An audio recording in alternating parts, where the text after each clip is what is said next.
My name's Reed Bowden. I'm a student at the West Virginia University Master of Public Administration program. And I've been an intern here for Summersville starting, late May, early June. I've been here since late May, early June. And I've been down here, number one, first and foremost, just to get a feel for the town of Summersville, trying to get to know as many people as I can. It has been very, very challenging for me. Of course, with COVID and everything, and it's been, go ahead, you go. Sorry. No, you're fine.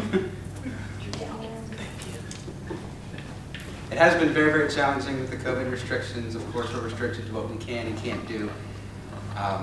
So we'll kind of get into that as we go through with this. But again, I'd like to thank everybody for coming.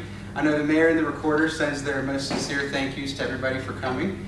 I'm not sure if there was any thank you notes at your guys' desks or anything. I do know that that was on the agenda for them to do.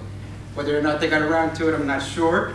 They've had full plates, but they're very excited that you're here to kind of help us, give some feedback and some input. And they do thank you for coming. So as we move through this, first and foremost, I don't want to take up too much of your time today. I do just want to kind of break down this plan, kind of help explain some things to you, and just kind of explain what a plan is, why we need it, where we're going with this, what project this is all a part of, and then we'll kind of go from there. Now, for whatever reason, if we get into this thing, and you decide that there's something you kind of want to get into the weeds about a little bit, you kind of want to tell me a story or something behind a certain belief you have behind you, definitely feel free to kind of grab me afterward. But if you can, kind of keep that until afterwards so we can kind of limit this session just to some basic feedback that Dee Dee here has been gracious enough to volunteer and take notes for us. So as you do give suggestions, general feedback and whatnot, she'll be sure to write them down per element, and we'll kind of get to that as we go along. You should see in front of you, you should, number one, have a copy of all the slides that we'll be going through today. There is a lot of slides, but fortunately enough for us, hopefully we won't have to spend so much, it's not equal amount of time per slide. There are some things we'll kind of highlight. Other things we'll just kind of move through for formality's sake and technicality purposes and things like that. And then you also have in front of you a nice booklet that, again, Dee Dee was nice enough to bind for us of all of our element charts as they correspond with the plan. We'll kind of get into that as we move along. But those charts are just kind of telling you, here's the element and here's some of the goals, objectives, and strategies that each of these elements talk about. So before we get started, any questions, anything? Can everybody hear me okay? I do tend to have a loud, booming voice, and they said, Reed, do you want a microphone? And I said, no, I don't want to break anybody's eardrums. I'm pretty sure this should work on its own. So again, welcome, thanks for coming, and we will, of course, jump right into it. So I am here first and foremost in Summersville as a part of an initiative, a project initiative between the city of Summersville and West Virginia University with something called Moving Ahead Together Summersville, in which the whole entire initiative is a community development collaborative where we help the city identify their assets, their weaknesses, we help them analyze what they have, kind of what they're working with. We take a look at community morale, some other things we kind of get off into the weeds about, power structure and things like that. But of course, a part of this plan, or a part of this project, is the development of a comprehensive plan. And so in fall of 2019, West Virginia partnered with the city of Summersville for a comprehensive community development initiative. This is something that WVU's team leader, Dr. Margaret Stout, took to the mayor, the recorder. They took it to city council. There was buy-in from the city council. So in the fall of 2019, this project essentially took roots and took off. So the project is community-driven and culminates into the passage and usage of a 10-year comprehensive plan as required by West Virginia State Code 8A. 3, of course, get more into that. But the comprehensive plan, I say it's apolitical, but really what it's supposed to be is a balance of public and private interests. We want to make sure that it's not so restrictive as to kind of favor the public over the private and vice versa. And it entails plans for land use and zoning, transportation, housing, economic development, natural resources, public services and utilities, and cultural and historic preservation. Together, all of these things kind of make up the format of the comprehensive plan. You see my note down here. Of course, these things need further input and consideration. So in its current state, the comprehensive plan was developed using United States Census data, compiled community profile, which I actually have here, which I'm actually going to pass around. We'll start on this side, so that you guys can also kind of take a look through this, just to have some kind of reference. These are some of the sources we used. There you go.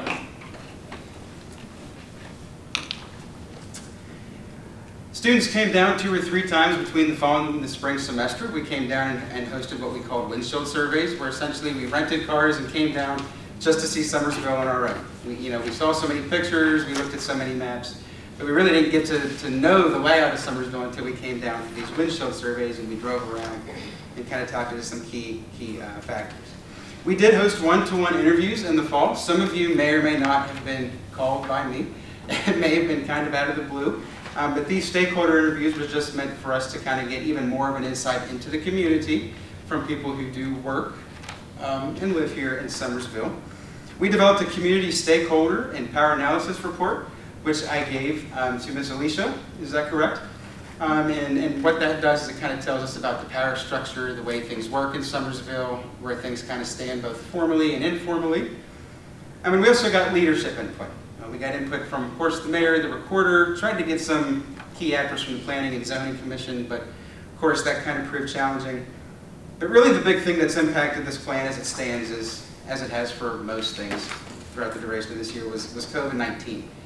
In the spring we were going to come down and host what we called public planning sessions, in which we were actually going to sit down with people just like yourselves to get continued input, to kind of get a feel for what some of the most important things were, some of the things that were kind of nagging at the general populace of Summersville, to kind of see where we want to take this comprehensive plan and to inform leaders the direction of, in which the city really was seeking to go in. Really what happened was, as COVID-19 hit, we took what information, as you can see on the screen, we had gathered and we put together this comprehensive plan into kind of a general initiative template. But my job as an intern this summer was to come down, of course, try and educate and get as much planning and zoning information as we could, and also to get what little public input I could as well with the COVID restrictions. And with things the last couple of months kind of going back and forth, things opening up, closing down, this was really the first time I was able to get any kind of prolonged citizen input into the room. So again, thanks for being here. And again, what it needs now is just that Summersvillian touch. We're looking for input, and as we move through these plans, I'm going to kind of give you a rundown of some of the highlights of each element, but in your books you'll be able to see each goal, objective, strategy for each element. So as I'm talking about each element as we move through, definitely feel free to go through that book, look and take a look at some of the things that come up to you. If you have questions about something, I'll do the best I can to answer them for you. Of course, I'm a student too, and I'm still learning just like the rest of you. So if you have any questions, I can try and give you some answers there. And again, we're just kind of looking for some general feedback. So, according to West Virginia State Code 8A3, comprehensive plans are not meant for specific engineer-driven guidelines. They're meant to be transparent and simply written documents that hold leadership and citizens accountable for a community's vision. And as of 2004, West Virginia required the town's complete comprehensive plans to receive state-funded support.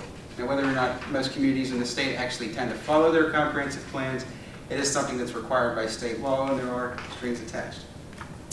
So as we move through these, I'll kind of go through these quickly. The general purpose of a comprehensive plan is to guide a governing body to accomplish a coordinated and compatible development of land and improvements within its territorial jurisdiction in accordance with present and future needs and resources. As a process through which citizen participation and thorough analyses are used to develop a set of strategies that establish as clearly and practically as possible the best and most appropriate future development of the area under the jurisdiction of the Planning and Zoning Commission, which Summersville has, a volunteer commission. So this thing must be driven primarily by the Planning and Zoning Commission. And so the commission must prepare a comprehensive plan for the development of land within its jurisdiction, in which the commission shall then recommend the plan to the appropriate governing body for adoption once the plan has kind of been settled and agreed upon pertaining to direction by the Planning and Zoning Commission. And so to get into the structure of the plan, it begins with a community profile, the actual plan itself. We don't have those. I did not want to bring those and overload you. It is hundreds of pages long of a lot of information. But the beginning is pretty much a community profile. It just tells residents, stakeholders, business leaders, other people with investments in Summersville, here's what Summersville is, here's what they've got, here's kind of the direction they've already kind of vocally said they wanted to go in. An element on the planning process just explains how we put the plan together. And then, of course, the elements. And the elements go from 1 through 10, natural resources, cultural and historic resources, land use and design, transportation and circulation, public services and utilities, civic facilities, housing, economic development, and of course plan implementation. And element 10 for plan implementation really kind of mainly pertains to the city leaders and the Planning and Zoning Commission to kind of give the city government a direction on how they're going to use this plan and implement this plan. But 1 through 9, of course, is subjected to resident input and consideration. Now, it might look kind of confusing as you look at these tables. You might look at this thing and say, what in the world am I looking at? I see a lot of boxes with a lot of words, a lot of different things that I'm just not quite understanding. And the plan for each element is organized accordingly. And first, it's organized by goals, in which I think on the tables you'll read actually from right to left instead of left to right. But the goals are just a broad description of a general overarching vision for this pertaining element. And then the objectives become more narrow and concrete so as to visualize how we're going to achieve that goal. And then the strategies are the most specific ones, and they are the most smallest boxes, which are the ones that are most specific and detailed, explaining how to achieve the objective. So it's pretty much, we know we want to do this, we need to do something to make this more, whatever it may be. Here's how we're going to do this, but in order for us to do this, these are the strategies we're going to take to implement this kind of objective to essentially meet this overall goal. And so again, think of it as going from very, very broad to very, very specific. Okay, so before we get into the elements, does anybody have any questions, concerns, anything like that? Everything seemed pretty clear so far? Okay, like I said, if you have any questions, you kind of get lost in the weeds, and of course if you need me to slow down, I do tend to talk fast a little bit. Definitely do be sure to let me know. So that's the comprehensive plan, that's the kind of project as it stands. And so from this point, we'll go ahead and we'll kind of get into the elements and the need of the plan.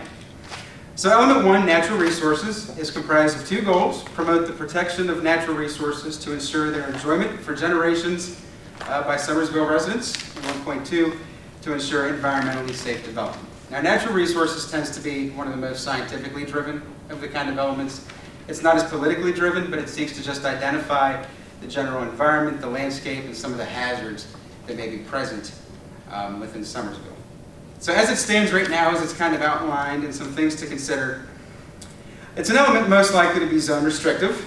When we talk about open space, zoning overlay districts, hillside zoning overlay districts, and things of that nature. And that's mainly to number 1, if Summersville is looking to kind of go in the direction of recreation and tourism and that kind of deal, it's to guarantee that there is open space to kind of preserve that natural beautification. But of course, even more important than that, and we don't have to think that far back to think about this, it's events like 2016 with the floods. And this element kind of serves to pretty much line out the elements, or line out the areas in which you probably should not be building upon. Or you shouldn't put homes here, you shouldn't put businesses here, because in the case of a natural disaster, these are probably the areas most likely to be affected. Now, in this element, we talk about things like the remediation of brownfield sites, environmental impact assessments, just to kind of, brownfield sites, by the way, are areas that at one time were used for something, but have since been abandoned and may potentially be good to use again. And of course, environmental impact assessments, those are things like, you get your consultants and your people to kind of come in, you kind of see the state of the ground and the atmosphere in a certain area as it stands, as well as kind of get an idea of some of the hazards that could be present within this area too. And so there's things in here that also talk about collaborating with Nicholas County for lands and forest preservation. And ideally, it's the most important for preserving open space and recreational areas and protecting the population from natural disasters. And so when I came to Summersville, I had asked the recorder, Gary Whippy, I said, Gary, because he's actually the floodplain administrator for city ordinances, I said, Gary, do you have a floodplain map? Do we have anything that's actually showing some of the areas that are susceptible to risk in the city and things like that? And he said, no, we don't. So actually one of my goals this summer was to create a floodplain map, and this is kind of what we've come up with. This red area right here, this is FEMA's 100-year flood zone overlay. And what this means is that in any given year, for the 100 years that have been outlined, there's a 1% chance at least that these areas here could potentially be flooded in the event of a severe, significant rainfall. Now these colors right here, of course the green pretty much identifies it's outside of city boundaries, identifies that you're okay, you're not going to see much damage. The orange and the yellow, this is where you're kind of getting into you're going to see a lot of damage. If there is a flood, these are the areas that are most prone to probably be flooding and might be most prone to natural disaster. And if anything's built on top of this area, as this legend kind of shows here, these are the areas where, especially pertaining to dollars, these are the areas that are going to be heavily impacted the most. And you see here, there is a bit of a floodplain that does extend into Summersville, nothing in the immediate downtown, and still nothing, well, there is stuff in the northern boundaries, but here near the old downtown, along Arbuckle Road, right by the Mobile Homes Park, there is some areas in there that it could potentially be subjected to some flood damage if that were to occur. So that is the natural resources element. Looking at the book in front of you, kind of taking all that in, is there anything you'd like to suggest? Any feedback? Anything like that whatsoever pertaining to natural resources? Any confusion with the hillside zoning districts, overlays, anything like that?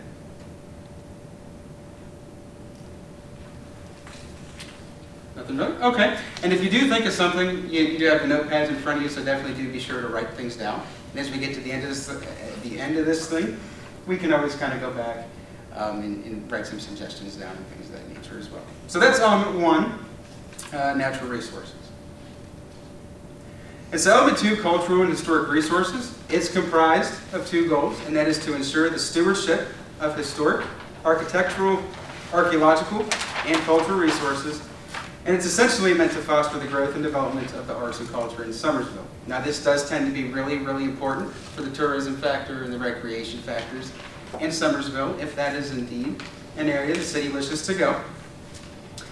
And as it stands, and some general things to consider, one of the things that might generate some conversation is that it generally contains reference to a designated historic district, and sometimes a zoning overlay district, that would pretty much be located around Spruce Street, Portalberry, Church, and Water Street. So around the immediate downtown, around City Hall, and things of that nature. So in the plan as it stands, there is a recommendation for an historic district. It seeks, of course, to preserve and utilize brown oaks, clean up cemeteries and old Maine, and it actually seeks to create like boards and commissions, like historic landmark commissions and cemetery conservation boards that would help clean up these facilities for use, help maintain them, help fund them, help keep the cemeteries in good shape. And essentially, the element seeks to promote arts, crafts, farmers markets, festivals, and fairs, and seeks to invest in tourism as a means of sustainable revenue generation. And you can see here I've kind of created this map. This is the area where the proposed historic district would essentially be. So you see Water Street coming down the backside here, Portalberry Avenue, bringing up the front, Church Street, and of course Spruce Street as it kind of cuts through the district as well. In the red, of course, this would be Brown Oaks. In the yellow, the old Main facility.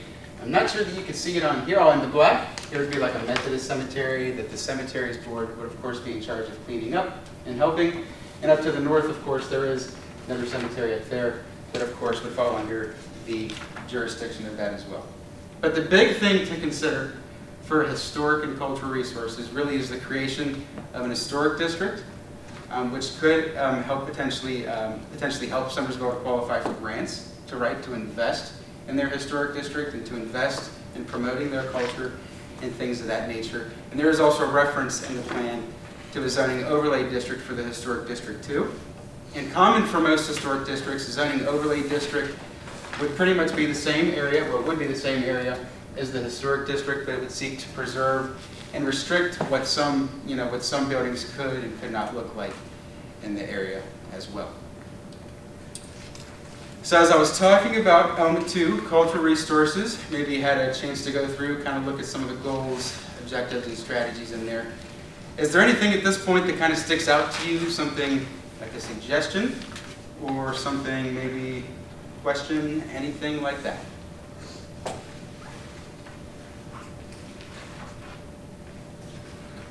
We were recently in Savannah, and they have a huge historic area. Yeah.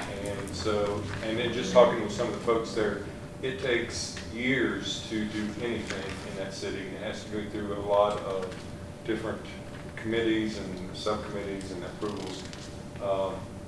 I think there's some value in that, but also, you know, probably people don't want to wait years to renovate. So, you know, I think that's something to consider as we look at the historical preservation of different buildings in town. Okay, awesome. That'd be good to know. Yeah, it is something that is definitely a process. It's, you know, and this is a 10-year plan. I probably should have said this at the beginning. And that's, you know, a lot of things in here probably won't necessarily maybe even be met in 10 years. But maybe in the time frame of 10 years, you might be kind of on that path. And as it comes time 10 years down the road to kind of look over this plan, that gives you a chance to kind of look at these goals, objectives, strategies, overall elements, and kind of refine your balance between them. But yeah, thank you for the input there. That's really, really good to know. Anything else? Any suggestions that you think maybe should be put into historic cultural? Anything that's kind of concerning to you? Of course, if there is something and you just don't think of it now, you could always keep it for the end as well.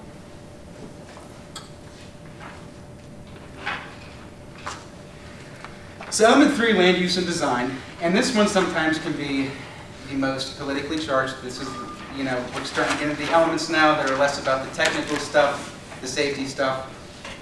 But not only is this stuff technical and safety driven, but it also can be somewhat politically driven as well.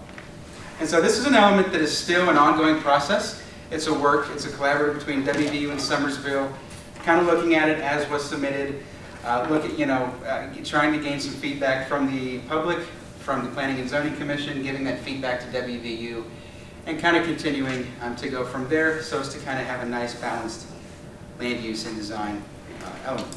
But there are 3 goals that do take up land use and design. First one being to promote responsible and sustainable development that enables growth while preserving the existing community character and lifestyle of Summersville residents. Goal number 2 being to develop and adopt guidelines that preserve the character of Summersville and improve aesthetics. And goal 3.3 being to consider annexation to accommodate the city's ongoing growth needs. And so as it stands, and some of the things to consider is that this definitely can be one of the most controversial elements, and it's definitely one of the elements that requires a lot of give and take between the city government and the public as it goes through the public hearings process, and even as it's crafted. It builds off the natural resources element, so it takes everything considered by natural resources. You take a look at those zones that are flood restrictive, potential hillsides that may be subjected to landslides years down the road. And what land use and design essentially does is it underlies the rest of the elements, and even the elements before, cultural and historic resources with that historical district. And so one of the things that the WVU team recognized as we came to Summersville was the fact that, first of all, Summersville is a beautiful city. That was something that we picked up right off the bat coming down here. The layout is terrific. It's some beautiful neighborhoods. But there are some issues of buffering, and when I say buffering, I'm talking about things like you might have residential neighborhoods that are kind of pressed up against shopping centers, and you might have some businesses and industries that are kind of right next to neighborhoods, things of that nature. And there is a lot of that kind of, even this summer, I've kind of seen with some experiences, a lot of the complaints, a lot of the direction that citizens are really passionate about is the fact that there are some kind of incompatible land uses in and around Summersville. And really, it seeks to establish a paradigm for sensible and patterned land use. It encourages the compatibility between routes of transportation, neighborhoods, the downtown, and businesses, and of course, the areas kind of subjected to natural disaster. It protects sensitive and residential areas from sensory, so this can include sight, smell, and hearing, from those kind of pollutions, kind of disturbances within residential neighborhoods. I mean, one of the things in here, as it stands in land use, is to kind of conduct bad building assessments, so that's brownfield, abandoned and dilapidated buildings around Summersville for the reuse and redevelopment of abandoned properties, which is kind of what we alluded to in the natural resources element. So land use essentially seeks to, this is where you kind of start to find that balance between the public and the private, so between citizens' personal interests and economic interests, and kind of seek to balance those. So this was something that it took a lot of time to compile.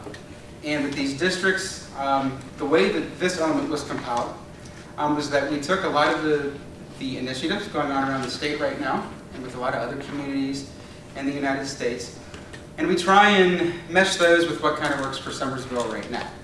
Now the thing is sometimes this can kind of read too complex, and that's why I've kind of broken these down for you guys to kind of follow along, and we'll talk more about these.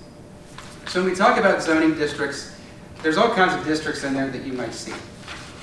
Heavy industrial, light industrial, urban residential, suburban residential, rural residential, regional commercial, downtown commercial, collector commercial, things of that nature. And so when we talk about zoning districts for things like industrial uses, we talk about the difference between light industrial and heavy industrial. And when we're talking about light industrial, we're talking about uses that include wholesale and warehousing, as well as fabrication, manufacturing, assembly, or the processing of materials that are in refined form and do not, in their transformation, create smoke, fumes, gas, odor, dust, noise, the vibration of the earth, soot, or lighting to a degree that is offensive or harmful when measured at the property line of any given property. And heavy industrial uses, of course, would be almost the opposite. This would generate offensive smoke, fumes, gases, odor, dust, noise, earthly vibrations, soot, and lighting that would be simply incompatible and dangerous for residential, commercial, institutional, tourism, and park land uses and things of that nature. In fact, these types of incompatibilities that it might not be too extreme in Summersville, but there are some things in Summersville that are kind of the definition of this. These are the type of conflicts that give rise to zoning laws in the first place, to ensure good quality of life, but to also ensure efficiency, and sufficiency, as and that nature. So for light industrial, as it stands, light industrial, in accordance with the comprehensive plan, is currently designated along US 19, kind of by Northside Automotive, the Armory. This general area right here is where the plan kind of calls for or steers the direction for these kind of light industrial places to go. These would be places like, maybe you sell or you repair HVAC units, air conditioners. It could be something like medical cannabis, which could be coming years down the road, which by state already has zoning laws and things of that nature, which could be along some of these areas up here and things of that nature. And heavy industrial as it stands is currently designated to the northernmost area of the city along US 19, things like an asphalt company, coal processing, things like that. Furthest away from residential areas, preserved open spaces, retail, restaurants, lodging, tourist areas, and things of that nature. And so all industrial uses are commonly located along major interstates and thoroughfares. If you kind of look at some of the things that are going on around the country and even in the state, they try and tend to put these kind of factories and industries along major highways so as not to even travel down collector or residential streets or anything like that. And it also helps for big trucks to get in and out as well. And so when we talk about things like commercial for zoning districts, we talk about things like a downtown commercial, a neighborhood commercial, a regional commercial. And when we talk about downtown commercial, we're thinking along Main Street and Broad Streets, kind of resort-themed areas, things like that. And we'll get to the resort thing when we get to economic development. That pretty much embody the cultural heritage and tourism initiatives of the Summersville community. So things that you might not necessarily want to see, up here along Route 19, because it's really not getting anybody into that historic district in downtown. But at the same time, you really don't want to put in a neighborhood or anything like that because of the kind of, presumed heavy traffic that would be going into these places. When we talk about neighborhood commercial, we're talking about like mom and pop style kind of services meant for the convenience of nearby residents that avoid large traffic jams and inconvenient travels to US 19 shopping centers. So like grocery stores, small parlors, organic, fresh market items, things of that nature. The actual residents here can benefit from without having to drive clear to US 19 or anywhere near a resort or tourism area, but it's just mainly for convenience style purposes. And then you have the regional commercial. And up here would be kind of like where the regional commercial areas would be. This would be like your Walmarts, your franchised restaurants. Things that your passersby might stop at when they're traveling along 19, kind of weary, need to pick up something from Walmart, Sheetz, that kind of thing. So that's what we mean by regional commercial. And also the zoning districts for residential areas. We're looking at things like rural residential, which means low density, a lot of land per house, but there's not people necessarily living too close to one another. Suburban would kind of just be like your white picket style fence kind of houses. You've got a yard, maybe a backyard, but your neighbor's not too far away from you.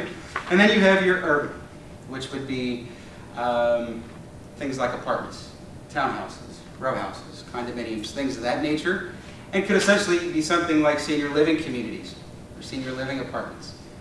Or it could be something maybe more for younger people. If they're moving to Summersville looking for places to live, this would be an opportunity for them so as not to be burdened by housing costs right off the bat out of college or going into that first job. And of course, urban residential would essentially be located near the proper amenities. So, what we have here, and it could potentially kind of be hard to see, so I'll kind of walk you through this. We have not made a GIS map of this yet because this is, again, one of those elements that's subjected to a lot of input, a lot of give and take, a lot of back and forth. It's something that, some people might think is too restrictive, some people might not think it's restrictive enough. Maybe it's a matter of how something's worded as compared to not worded or things like that. So in putting these districts together, kind of conglomerating them together, here you see this is the northern boundaries of Summersville. Where Veterans Memorial Park, this would be like a parks area, but the blue would be essentially institutional areas in Summersville that would be preserved for like institutional expansion. If the medical center, like down here, would ever want to expand, if New River Community College would ever want to expand, things of that nature, that's what those districts essentially would be allotted for. But this red here that you see, this is where we are in this area right here, and of course across the street, this would be like your regional commercial. And this would be where your Walmart's, of course, kind of where everything already is as it stands. Now down here, you might see, you probably can see, the yellows are kind of hard to contrast, but down here along US 19 is where you'd see things like urban residential, apartments, row houses, condominiums, things of that nature, so as to be kind of located nearer to the proper amenities. Terra neighborhood would of course be an example of suburban residential. You've got a yard, you've got a backyard, not too close, but at the same time you also don't have acres upon acres like you might see out near Woods and Towns End, which of course would be reserved a rural residential zoning district. As you get to the southern boundaries, or the southern area of the city boundaries, you'll see here that there's a lot of suburban residential in that area. Again, the green here, up around Old Main, that would be like for parks and recreation and things like that. But really, the best way to kind of envision this is the closer you are to US 19, the more compact it's going to be. It's going to be urban residential, suburban residential. You're going to see maybe at intersections of collector streets, and collector streets are simply streets that connect main arterials to residential roads. That's where you're going to start to see your mom and pop style convenience stores.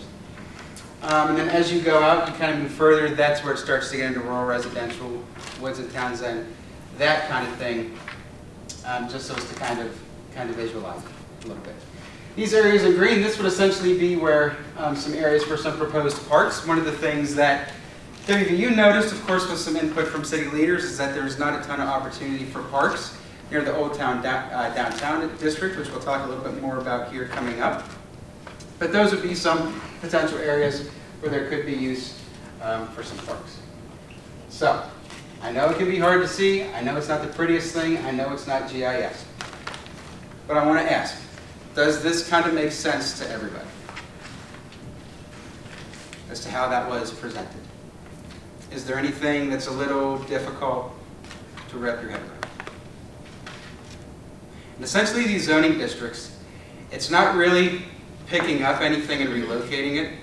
It's pretty much zoning around what's already there, so as to ensure proper buffering, proper land uses, and it's kind of seeking to identify the places that wouldn't per se be permittable down the road.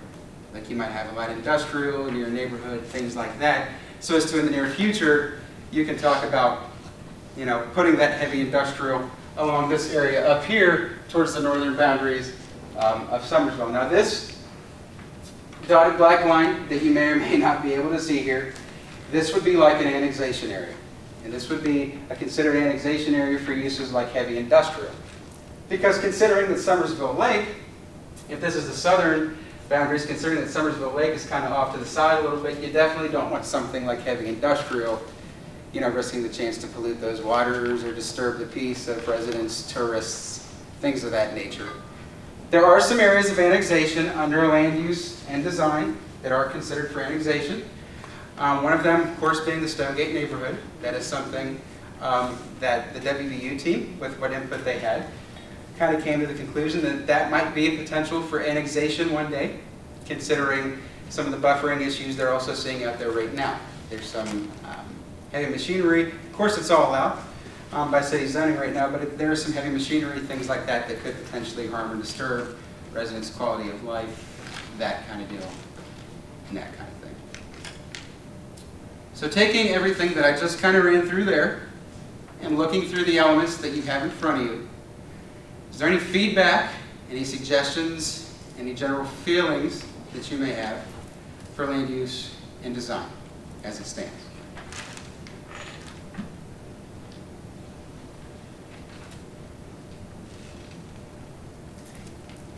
Any questions about districts, concerns, something that needs maybe specified a little bit more for you to understand?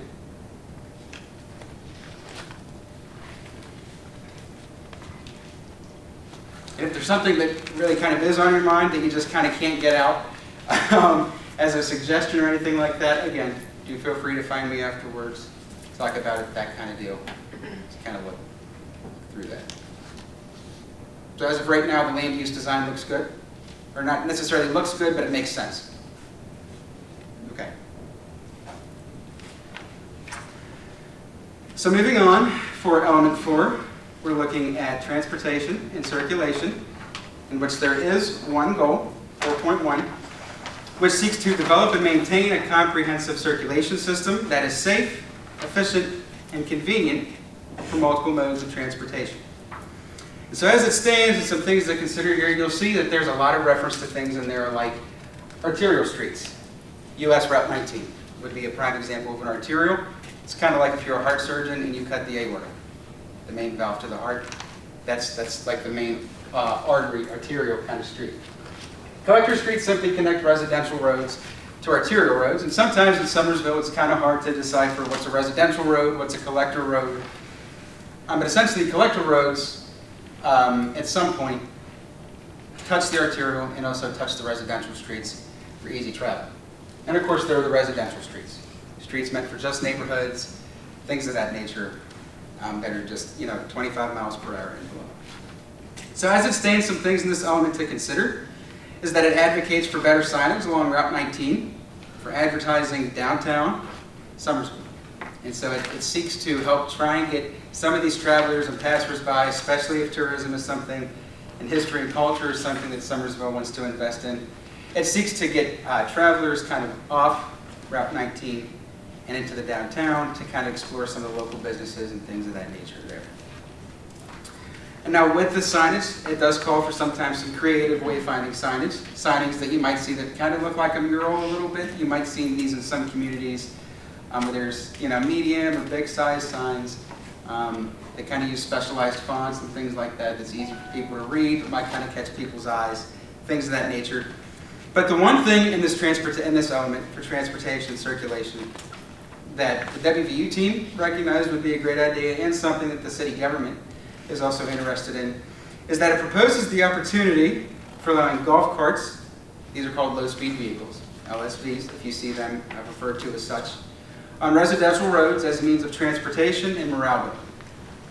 Now morale building, this is one of the things that upon the first conversations WVU had with some of the city and community leaders down here, it was that Summersville is a really, really good community, but we want to make it great. And we want to make it great, and we think we can do that by essentially maybe creating for more sidewalks. Maybe that creates more conversation pieces as people are riding on sidewalks. Maybe it means decluttering the congestion on residential and collector streets and allowing things like golf carts to drive around your neighborhoods, to visit your neighbors and things like that. So that's something that's really had a big push both from WVU and the city government. This is something that you do see in some older communities. Summersville is an older community, 52 years old is the average age. So a lot of people do like to tend to get in their golf carts, of course, by following the mandates and the kind of widely accepted regulations for the golf carts. And just driving around, able to get, it's very relaxed, if that makes any kind of sense. Transportation and Circulation seeks to extend the sidewalk north of Grove Street to connect to the Webster Road Shopping Plaza, that area down there. And even if you're not going to the shopping plaza, I have seen personally, I've talked to some residents who've kind of mentioned this, and this was something that the WVU team also picked up with doing windshield surveys, that sidewalk down there, it starts at Grove Street, and it essentially goes all the way to downtown, but there are people using that berm of the road, going up that area, where they really are kind of looking for pedestrian safety, essentially. And really what this all boils down into is this concept that we call complete streets. And really, complete streets, number one, seeks to improve connectivity, but number two, it seeks to offer opportunities for, of course, A, traveling by car, and B, alternative transportation forms. And I have included a kind of picture in here, it's also in the comprehensive plan, of what a complete street would look like. So you might have a sidewalk, or this would be like a home, a property line. You'll have a sidewalk. In here, you might see the opportunity for parallel parking. Of course, going down the middle, you have the vehicular main travel. Again, we have a two-way bike lane here on the right side of the road. That's kind of split just like a main road. That would be for bikes with the proper buffering between the main road in which cars are traveling and the sidewalk for the people pedaling on the bikes. Driveway crossings, of course, ways that you'd be able to, of course, turn into your collector and residential roads and things of that nature, and opportunities, again, for parallel parking as well. So that's what essentially a complete street would look like. Now, the thing is that in Summersville, realistically, not every road is probably going to qualify for things like complete street improvements. It might be the utility lines are too close to the road, maybe the road's a little rough, maybe the main road itself needs repaired before you start to implement that kind of thing. But really what the Transportation and Circulation section seeks to do is, one, improve connectivity, two, offer these kind of complete street improvements and opportunities for various modes of travel, especially for people who don't have cars or reliable vehicles and would rather walk or use biking. And number three, it seeks to kind of coincide with the land use and development portion of things as well. So again, I know, lucky me with my lack of computer skills, we have paper maps here that we've kind of put together. And just as an example of some neighborhoods that would qualify for perhaps low-speed vehicles and golf cart ordinances, you see Terra neighborhood. You see pretty much along Starbuck, this kind of area. Of course, Holly Hills, just over here, would qualify for things like low-speed vehicles. Woods and Townsend, Power Plant Road.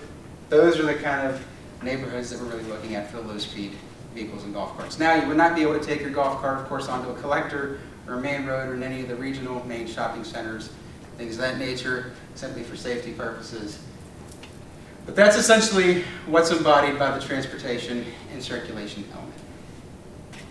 Any initial thoughts, feedback, suggestions, or confusion for element 4, transportation?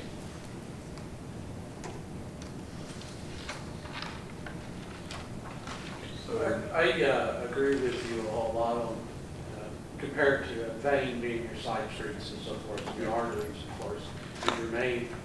But it brings families together, and you're talking about the golf cart situation on these off streets and so forth, and just traveling around. It does a couple of things, though. It sort of brings community together. It slows things down to a nice pace where it takes you back into the time, That, Yeah. And not only that, is that as you see your neighbors starting to do it also, and then all of a sudden, if you have any situations where you've got crime coming in, you've got people out there keeping an eye on the community. So I totally agree with this golf cart situation you're talking about. Okay, awesome. Sir, you were going to say something? The golf carts. Is that just limited to the golf carts? Or because, you have a lot of ATVs, you have a lot of side-by-sides that are around here. Sure. So is that going to be permitted on this as well? Yeah, so that's definitely something we're going to write down. I'm going to highlight this for the plan. That is something, of course, yeah, I'm assuming you're talking about the side-by-sides, four-wheelers, things of that nature. Those things, of course, number one, I would advise the city and the residents to, of course, look into those as well, as I'll advise the WVU team to kind of look into that to see what are some common uses, some practices around communities that kind of allow that. That is something I can see why that would be very popular, especially for people who may not be able to afford the golf carts, but maybe have the four-wheelers, side-by-sides, things of that nature that kind of want to join in to what Mr. Harper was saying for the community morale building and things of that nature. So that's a great suggestion. Thank you for giving that. Definitely something we're going to write down and kind of advise the city and the Planning and Zoning Commission to look more into. I would assume things there, you'd have to look at muffler restrictions, noise abatements, things like that. But yeah, potentially. And this is another thing too. This session that we're having today, it's not, by no means am I trying to pitch this plan to you and sell you on it. It's simply just for public feedback. It is your plan. It's for feedback, whatever you truly think. And we're almost to the halfway point, so I will say, definitely feel free to say, this is something that I personally don't feel like I like. This is something that really doesn't make sense to me. This is a direction I really don't want to see the community go in. Or definitely feel free to, just like you said, give some more suggestions on that so we can take that feedback and essentially help the city incorporate that into the plan as well. So, anything else with transportation?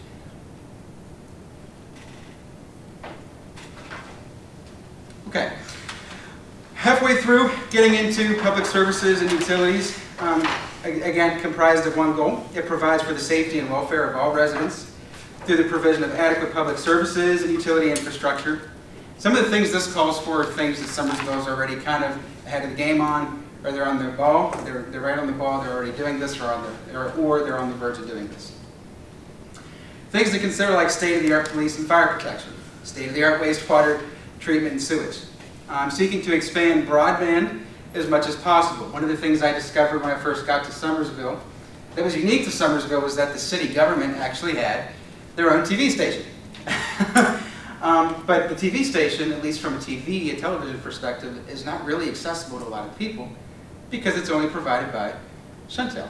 And that's, I'm not knocking or anything like that, that's awesome. But there are just, there are some things like broadband connectivity issues in general to some communities or to some areas within the community that might not have access to that kind of cable and things like that. So seeking to expand and broaden SCTV12 as much as possible. One of the things that's kind of, aggressive is not the right word, but one of the things that's kind of, and I don't want to say dreaming either, but finding a balance between that is seeking to underground all transmission and distribution lines in public rights of way. Now this is something that a lot of communities are doing to help with the beautification and preservation of areas. It kind of helps take the poles down off the road. Not only is this like a safety and a hazard thing, so if there's a big storm, a big gust of wind, these things don't necessarily blow over, but it undergrounds them to kind of prevent that from happening and to also help with the aesthetic quality of various neighborhoods and things like that. So essentially seeking to underground power lines, electric grids, anything like that, taking that out of the public right of way that may be obstructing view, or maybe even obstructing opportunity for essentially going for that tourist kind of cultural feel. And it seeks to allow for overall, generally quality and affordable electronic services. Now there are a lot of other things in that public services and utilities element it also discusses in there. I do think it calls for things like, being able to make your payment online whenever you get your water and sewage bills from the city, things like that. So you don't have to bring in a check or mail in a check or anything like that. So as you look through element 5, you look through public services and utilities, and with the police and fire protection, you'll see things in there like seeking to put a police substation here along Route 19, maybe making it easier. And again, this is taking into consideration that Summersville, sometimes you have to take the long way around because it's the only way around to get from point A to point B. So if there's ever an emergency, a fire emergency, any other kind of emergency, these substations essentially would make it easier for response times for Summersville's teams. Like you might have a police substation along Route 19 or a fire station substation along Route 19. The police to maybe better help monitor speeders going through Route 19 or to help them respond to accidents that might happen along Route 19, which I understand is somewhat of a common occurrence. And the same thing for the fire department, making sure if there's a bad accident along Route 19, they can get to it relatively quickly before the flames get too much or lives are lost. So any recommendations, anything whatsoever for element 5, public services and utilities? On your utilities, are you wanting the utility companies to go ahead and put their stuff underground from this point forward? Or are you wanting them to go out and put what they have existing in the ground? Because if you go out and you have everything, that's just astronomical cost. Sure, absolutely. But if anything from this point forward Didn't even put astronomical costs. would be, wouldn't be, it shouldn't be a big deal, but if it's going in new, it's going to be a cost anyway. Okay. So I just wasn't sure about that. Essentially, I think as the plan stands, what it is saying is you would seek to be undergrounding all, I think. But from your perspective, it might be more realistic to consider everything moving forward from here on. Okay?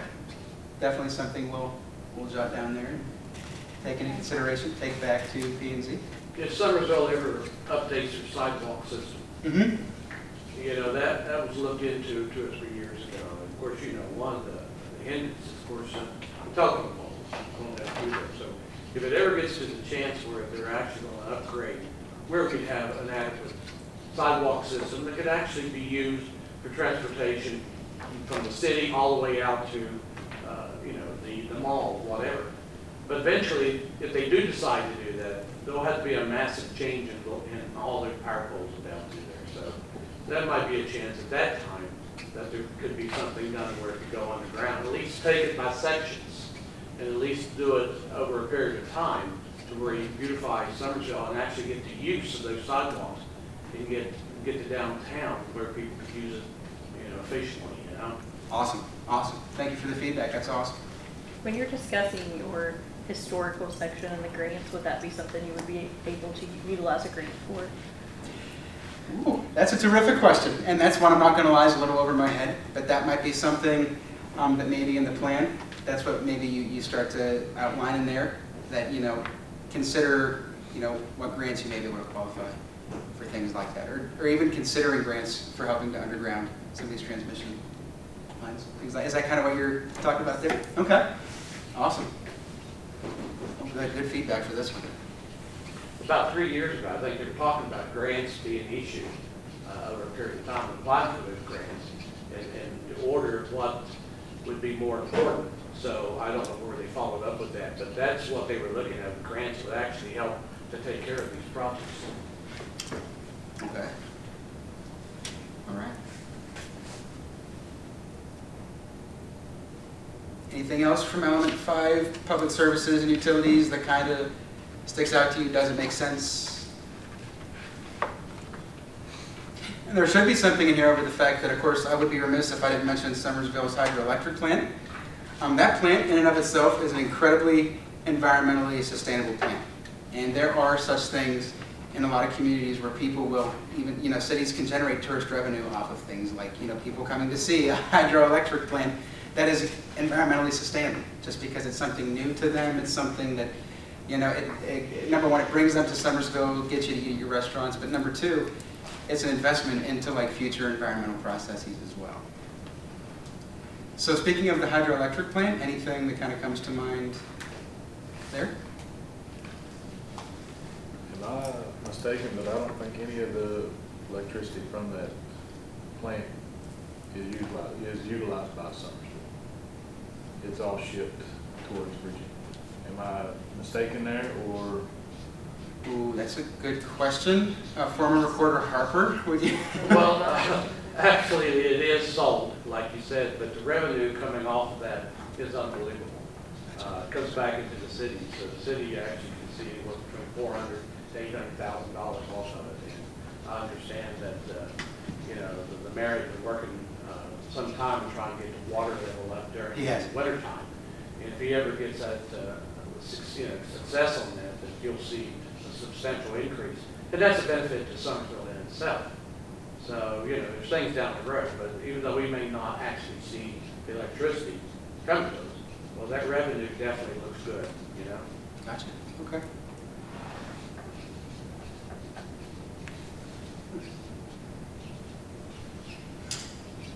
Would, in your view, would it be beneficial for Summersville to eventually be able to use some of that hydroelectric power for their electric generation? Any thought on that? I don't know the legality or how the contracts are written on this, how it's sold, and so forth. So, you're getting well over my head. Well, yeah, I was going to say that's a consultant kind of deal.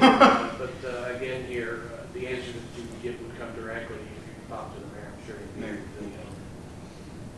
Okay. Awesome. Good feedback.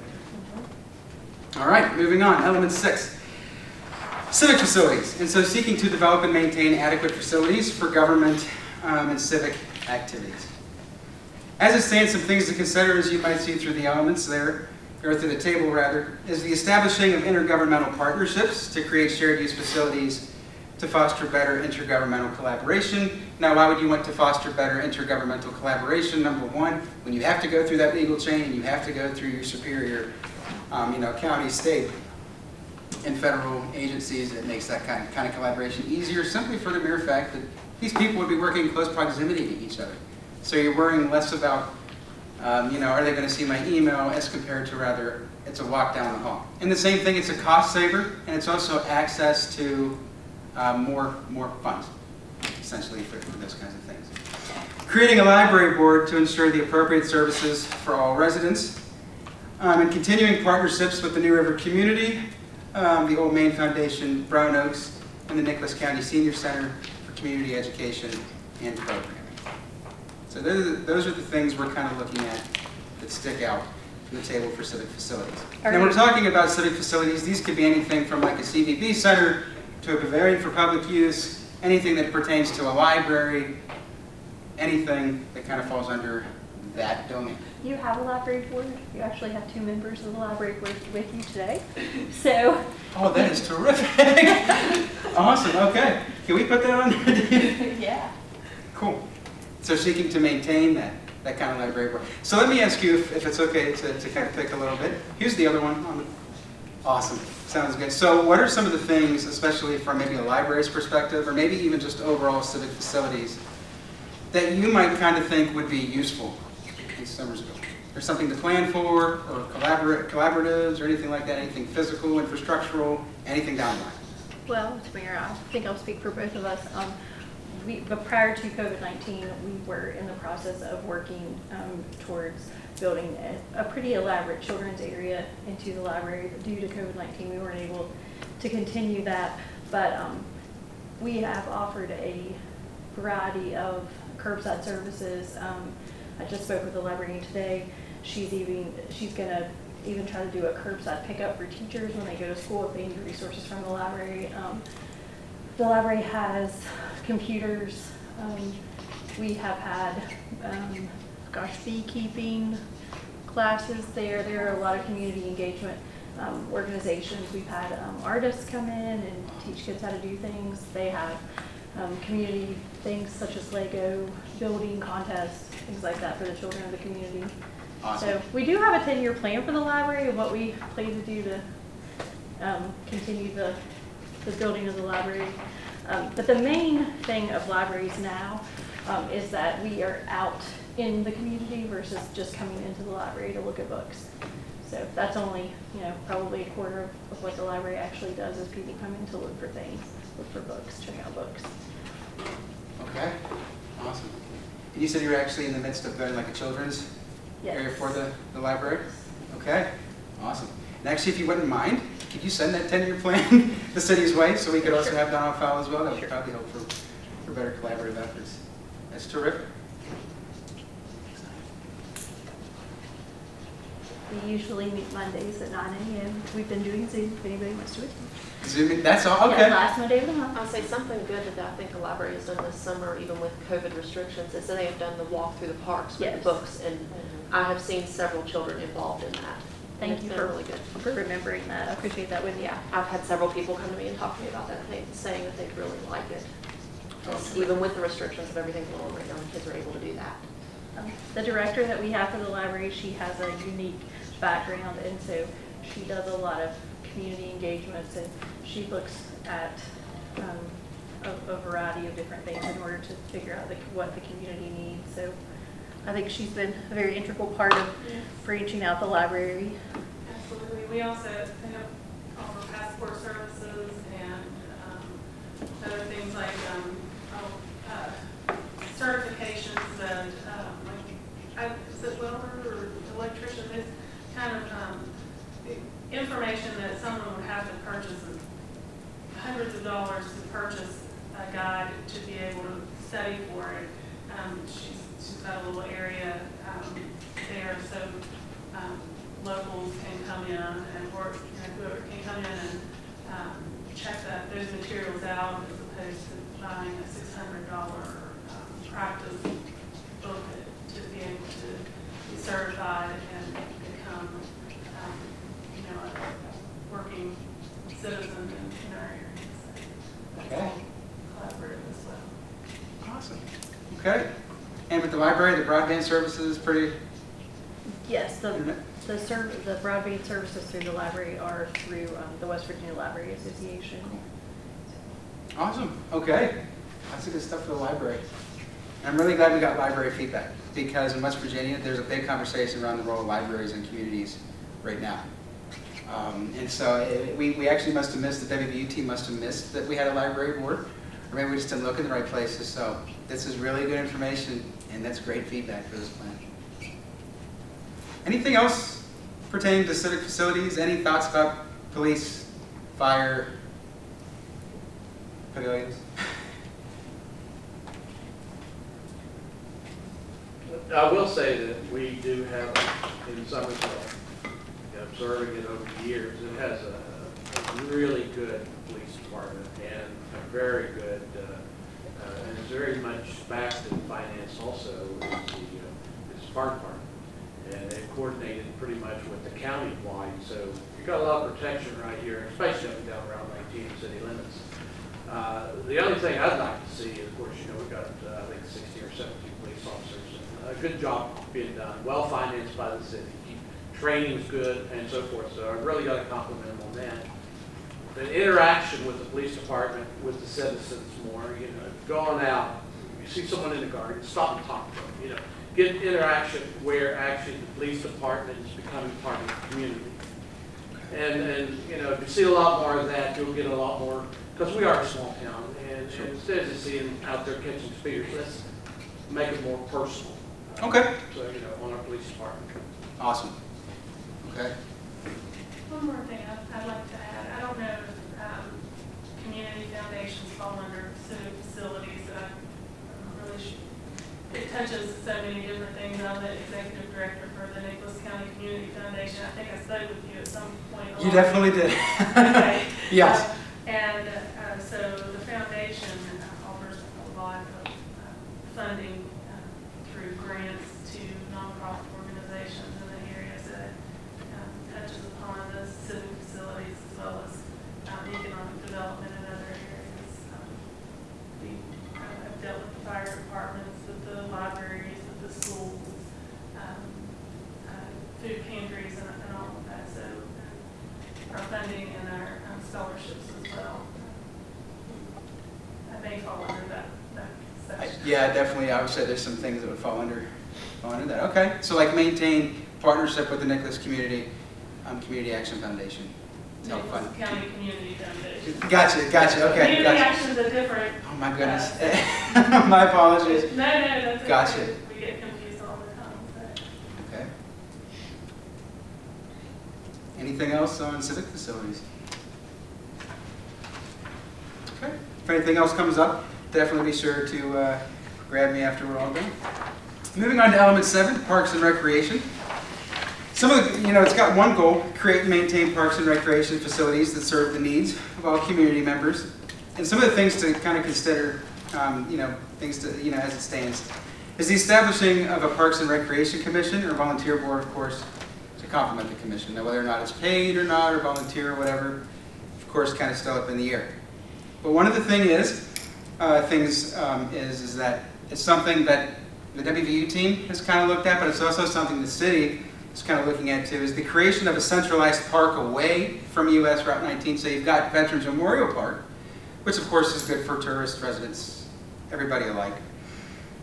But pretty much the creation of a centralized park to build that community morale, maybe a location where you could drive your golf cart and drive your kid off at this park or anything like that.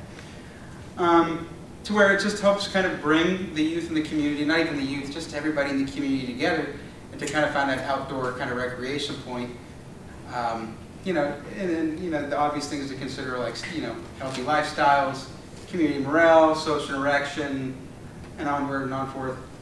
And I think in there it says seek to create a centralized park with the desired amenities using input by the residents. So it's not just giving residents a park, but it's actually creating a park or parks with the desired things that residents would kind of like to see in these areas. So one of the things that's been brought up, a couple people I've talked to have kind of talked about this, is considering the adaptive reuse of Summersville Elementary once it relocates, and this won't be the first time we see something like the adaptive reuse of Summersville Elementary when it relocates. Other thing to consider is the location of a YMCA along US 19, but I've also heard Summersville is looking for just sports and recreation type complexes as well. So that might be something to consider under Parks and Recreation. And of course, a parking area and a paddler's launch onto Melty Creek north of the Gauley River via easements or annexation from the Army Corps of Engineers and things like that. And there's also some things in that element too that talks about pocket parks, in and around the Main Street downtown kind of area. Just little, resting areas or things for passersby on the sidewalk or whatever the case may be. Maybe it's just closer to somebody who lives near that area as well. So those are some of the big things to consider, kind of when looking at Element 7, Parks and Recreation. Is there any feedback, suggestions, critiques, anything of that nature?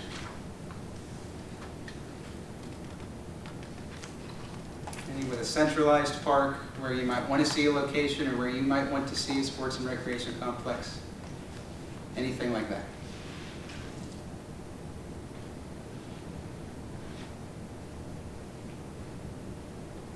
Okay. Move along then to Element 8, Housing. Consists of two goals: ensure that all Summersville residents have available, adequate, and affordable and accessible housing, and to increase civic interaction and volunteer neighborhood improvement efforts among residents. Housing is something we'd already kind of mentioned in land use and design. Again, this is still following the urban residential, suburban residential, and rural residential kind of housing elements, those kind of zoning districts. But it's the idea of maybe potentially establishing a senior living or retirement community, or just a building essentially, like townhouses, row houses, apartments, accessory dwelling units, which by the way are like areas that in some communities are kind of presented as an overlay district. And an overlay district is essentially put over a corresponding district that either restricts or allows a certain type of use in that district. And an accessory dwelling unit would be like some people build these on if they're housing their elderly parents or relatives or friends or anything like that. Again, prioritizing and incentivizing higher housing densities along major roadways like US Route 19. Again, it's that urban residential kind of lifestyle living along closer to US 19. Also some urban residential opportunities along Main Street downtown. Maybe the tops of some of the buildings down there serve as apartment spaces and things of that nature. And then one of the goals in here that's kind of generated some conversation is this idea of establishing a Summersville Housing Authority that maybe could potentially be a regional Nicholas County housing authority, but a housing authority nonetheless, to kind of ensure that there are some volunteer residents, maybe some neighborhood leaders or things like that, to ensure that their housing needs are being met, to ensure that there is opportunity for affordable housing and things of that nature. Seeking to establish a neighborhood volunteer association program. Again, this could help with morale building, could help assist Summersville Housing Authority and Nicholas County Housing Authority. and preparing for addressing the potential onslaught of the homeless. Now, one of the things that is common in communities that do tend to gentrify, build, annexation, things like that, sometimes the cost of living, property values tend to get higher, and as costs get higher, sometimes people may be out of housing opportunities, and of course, if they have nowhere to go, they end up on the street, of course, through no fault of their own. But again, seeking to kind of anticipate that if this is the kind of potential path we're going, there's a possibility that homelessness may occur. In fact, there's even some instances kind of around the community right now where, especially in this region, not only Summersville, but around where there are some potential homeless camps, settlements, things of that nature that are kind of starting to pop up. Housing can be a very, both politically and socially driven kind of debate per se when it comes to a community or a comprehensive plan. But of course, it is one of the more important elements as well. So when we're talking about housing, is there anything you're seeing in there that kind of sticks out to you? Any suggestions, critiques, something that doesn't look quite right to you? Any confusion? Anything of that nature? Have you addressed retirement homes? Have you looked into that much? Would be a great area For retirement, as it stands in the plan, and we'll be sure we highlight that, retirement, senior living kind of communities and facilities and things like that. That is something that I picked up on almost immediately when I came to Summersville. In fact, when I sat down with city leaders and I said, you know, taking all your constituents' interests in mind, what's one of the things that in looking at this plan you don't see outlined? And almost immediately they said, we're an Asian community, we're really interested in like senior living communities and things like that. So we'll be sure that we kind of highlight that.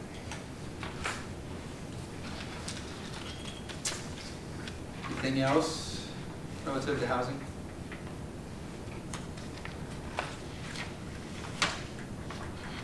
Okay, we'll move on. If anything comes up, feel free to grab me afterwards.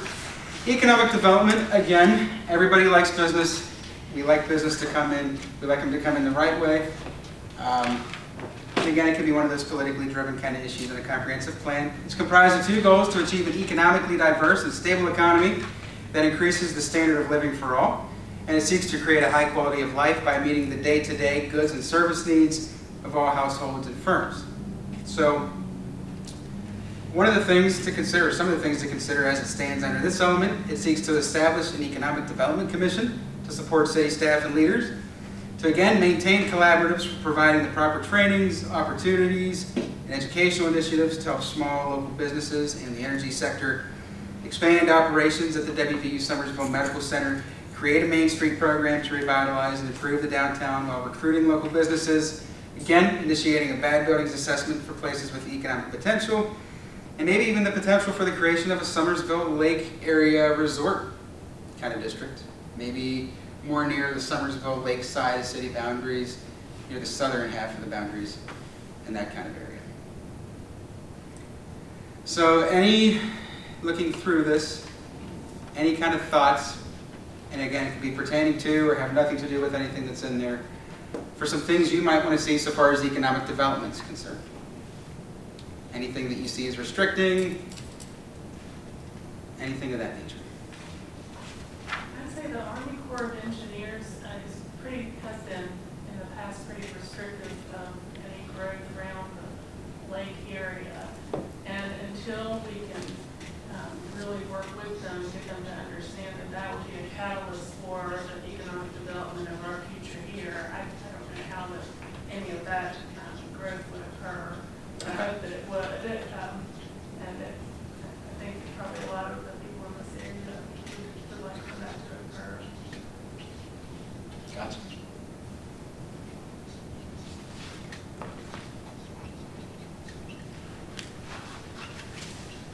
Anything that comes about with economic development and considering an element like land use and design. That's the kind of how it stands right now. Well, a lot of that also, it goes back to your zoning, back to that area there. And Summersville has a complicated zoning situation. They have what they call C1, C2, C3s. even when you get into your residential, there's R1, R2, R3s, and then IPs for industrial parks. And it's hard to bring, as you go into the planning and zoning board, and you're trying to, it's been worked on for 3 years, how to put light industry into a certain section, and then all of a sudden it's considered commercial and manufacturing. This has been a situation for the last 3 years of getting the people together through representatives going to the planning and zoning board, and then the planning and zoning board appeals. So you got to get that down almost to an art and a science, so people knows exactly what they can do if they come into the city.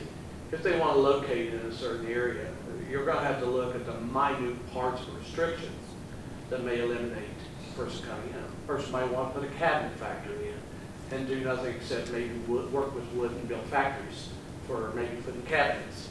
But the problem is, though, that when you get into language of it, it might say manufacturing or assembly. Then it might throw you out completely out of that zoning. So really, you've got to really work on the zoning laws to get it where they're compatible to encourage the type of manufacturing that would not hinder your residential sections.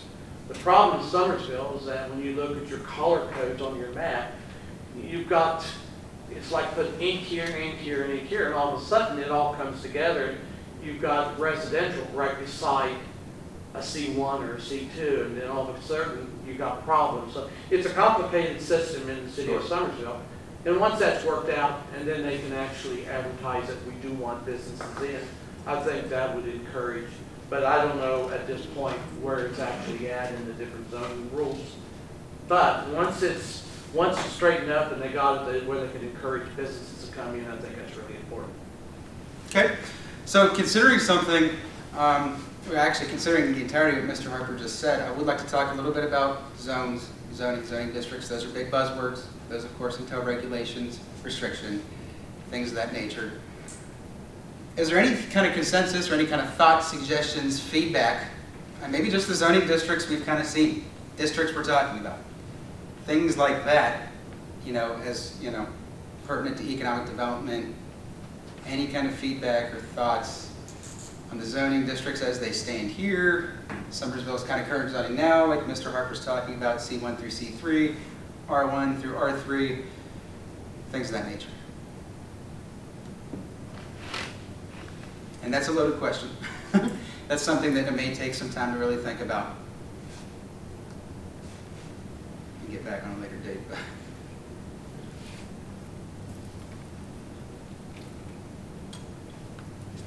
Anything on the zoning districts as the plan kind of talks about them?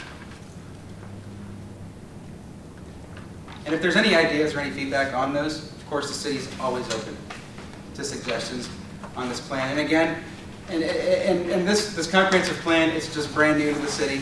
It's still being worked on. Again, the land use and design thing, heavily dependent on zones and districts, as are most land use and design elements in most comprehensive plans. And again, it's just something that takes a lot of give and take, a lot of back and forth.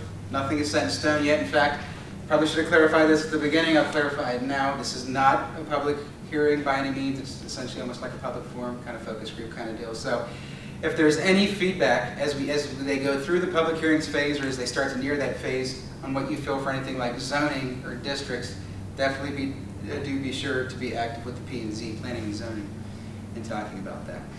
And so kind of wrapping up, just to go through element 10, plan implementation. Again, it's just going to kind of reiterate the things that are already in there. The city essentially developing a work plan, establishing regional and planning coordination efforts, expanding SC12 TV, hiring the consultants to conduct growth management plans so you're not planning for too much or too little. Seeking continued public engagement and planning, kind of like what we're doing here, and even considering one of the things that's important to note out of plan implementation is considering a charter change to a council manager form of government, in which this really means the city hall would have a city administrator, which would essentially take those responsibilities away from the strong mayor form of governance, and the mayor would essentially become more of a political leader, and the city administrator would essentially manage the staff at City Hall, as well as probably be engaged in city planning opportunities and things of that nature. So, anything there if there's something that maybe you'd like to see changed with City Hall or city leaders or anything like that, definitely do. Be sure to catch me afterwards or kind of keep the city updated on that. But those are the 10 elements of the comprehensive plan. And so the question is, so where do we go from here? And the comprehensive plan, of course, once it's ready to go through the process, it must be driven by the Planning and Zoning Commission. I put on there with the assistance of the summer intern. We didn't quite reach that point this summer. But number one, just to know, it's got to be driven by planning and zoning. And once the first draft is voted on, P&Z must follow state code for adoption. City attorney's already spelled that out to us. And so it goes to the approval process, which you kind of see there. You can kind of read through even on your own time. What about for moving ahead together Summersville, the WVU city collaborative between the university's master students and city leaders and residents? There's going to be another course in the fall, of course, for the WVU team, and another opportunity for community and university collaboration. The course is entitled Public Administration 755. This is the Master of Public Administration program, and this project is actually driven in partnership with WVU Extension Services and the program's area of emphasis of local governance and community development. In which, with this course in the fall, they're going to take 3 projects that somehow, in some way, shape, or form, connect or correspond to the goals, objectives, and strategies in this plan. And WVU is going to seek to help the city kind of get the wheels rolling on some of those projects, whether it's through grant writing or maybe the installation of something physical that doesn't take too much time, something of that nature. Maybe it's, forming the political willpower to kind of get after community initiative or anything like that. But there's going to be 3 kind of projects that the university is going to work on with the city. One's going to be physical and environmental, which seeks to enhance an infrastructural facet of Summersville. The second is going to be a social project, which seeks to improve the social equity and kind of morale building of Summersville. And the third is going to be an economic project, which of course seeks to improve the economic opportunities for an area within the community. And so, as we are kind of moving forward, getting ready to enter the fall semester, these are the potential projects that the city and the university kind of have on tap so far. For the physical and environmental projects, the one thing that they're kind of looking at to relate back to the plan to get started would be, of course, extending the Webster Road sidewalk further north of Grove Street to connect to the Webster Road Shopping Center. And I can't promise that there's going to be any infrastructural or visual or physical initiatives that'll be done this fall. But maybe things like the paperwork aspect of things or things like that, or maybe figuring out how to even go about beginning that project.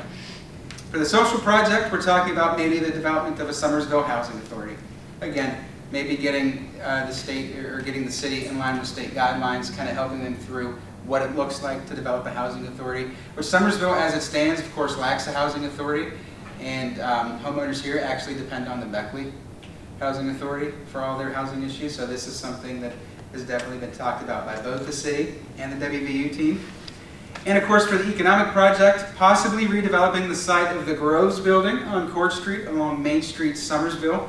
I do believe this building is somewhere in the legal process right now of maybe potentially coming under the city's jurisdiction, but it doesn't appear that that process has been finalized and is still being deliberated as it stands at the moment.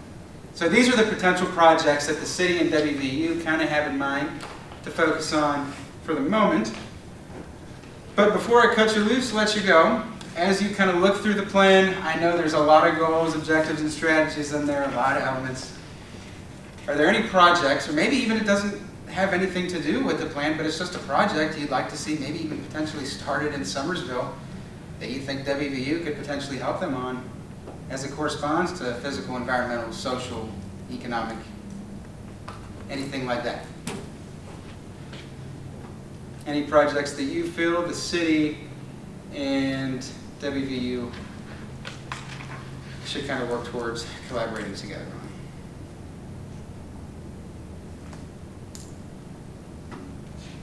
Like I said, these 3 right here are the ones that are kind of under the domain right now. And I can't even, I'll be honest, I cannot give you the specifics as to how the city and the university are going to collaborate on these 3. I don't know if it's, how infrastructural or visual it's going to be, how paperwork driven it's going to be, anything like that. But is there anything, even in wrapping up, that you just don't feel like is outlined by the plan? something that needs to be in the plan, something that needs to be in the plan, and something the city needs to be working on now. Anything like that whatsoever that's missing, kind of alluded to, kind of cloudy, not really specified, anything of that nature. I think I don't know how it plays into any of this, but you know, our Main Street is probably the most historic part of the city, and keeping that preserved,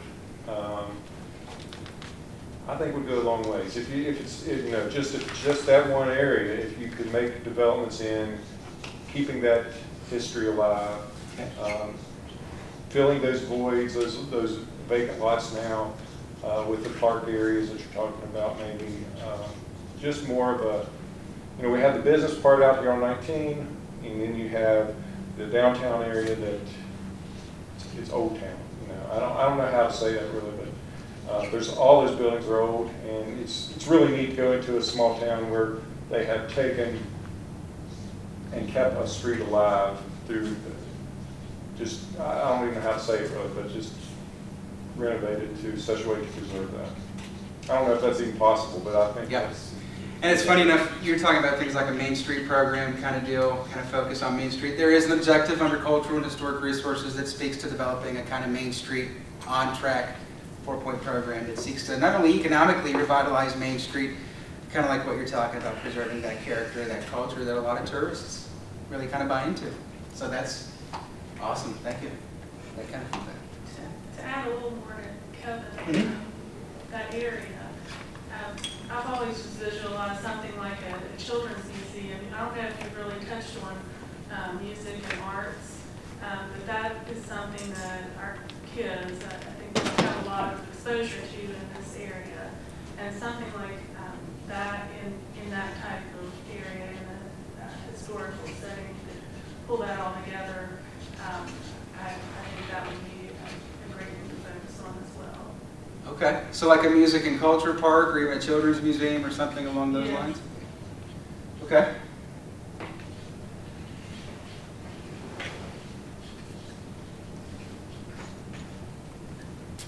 Anything else? So maybe some overall feedback, project suggestions, anything of that nature?